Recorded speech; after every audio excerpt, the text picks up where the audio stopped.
There are some mornings where you do that repeatedly when items finish early and you're trying to run out the clock to the next item when it's scheduled on the agenda. That's inefficient, stretches out the length of these meetings. Typically the break times that you have are not times that you or staff can really put to very productive use. And it keeps citizens sitting around. So what we're proposing is to keep a rigid start and end time for public comment, or at least a guarantee of public comment of at least 30 minutes. But if folks end up early on public comment and there isn't any more, we'll move on to the next agenda item. And that the only things that would have rigid start times would be public comment,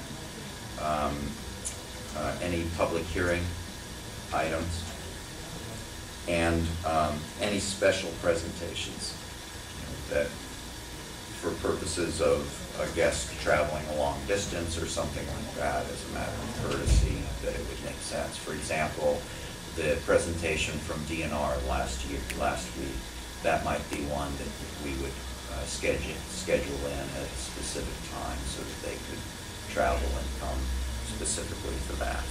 But the rest of the agenda would flow just consecutively.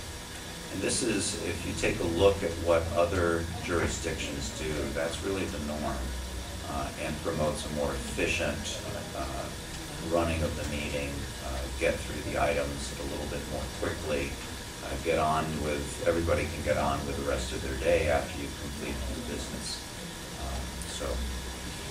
Those are some of the changes that we're proposing then to the agenda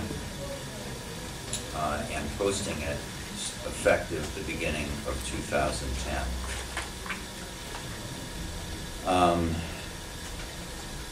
And then a third item is, was commented on this morning, is, the intersection between our permitting activity and economic development, and just working effectively with the development sector, the realtor sector, the professional consultants, landowners and whatnot, to have more dialogue with community development and our other permitting departments, just to understand more of what is going on with the staff cutbacks that we've had. The comment that Mr. Geisner raised is, well, what does that mean in terms of expectations on permit processing? I believe that by having a meeting with sort of that community, staff in that community, it allows for that kind of question and answer, dialogue, problem solving of, gee, when we're coming to the counter, we're running into these kinds of frustrations or delays. Give staff an opportunity to say, yeah, well, the reason that's happening is because typically we're not getting all the information we need, and we'd like to work with you to help make sure that we're getting complete applications, or if you would bring in a engineer at this stage rather than that stage, you'd get through a lot quicker. That kind of give and take of figuring out how to make the system that we have work better, clear up misunderstandings, information gaps, and look for opportunities to make some improvements as well. So I've talked with Al Scalf, and sometime he'll work on getting it scheduled, but in the first quarter of this year, we'll host one of those meetings. This is something I've had some successful experience with in other jurisdictions, where we get together between the regulators and the regulated community. We get together periodically and talk things through, and got a lot of benefit out of that.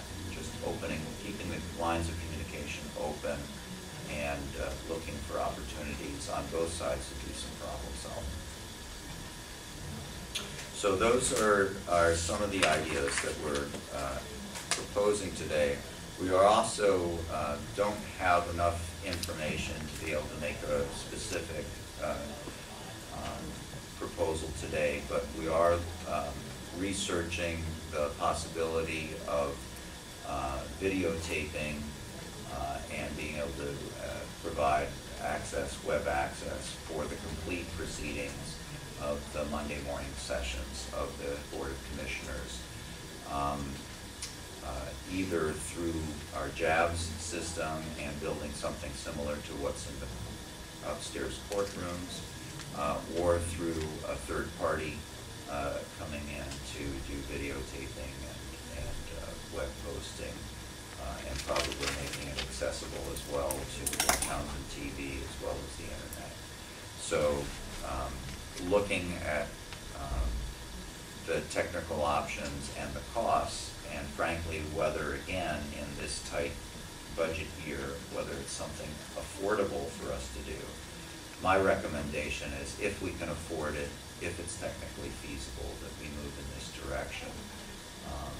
It would relieve some people of the need to spend so much of their personal time doing on that. Though certainly welcome to continue to do so if you wish. And would give the public a complete and unedited record of access to the record of the work that you're doing. So more to come on that one as we get the information nailed down. Have some initial information, but still following up on questions. So. Well, appreciate that. I know every once in a while like to see something for myself, that another governmental entity is doing, or one of our commissions is doing.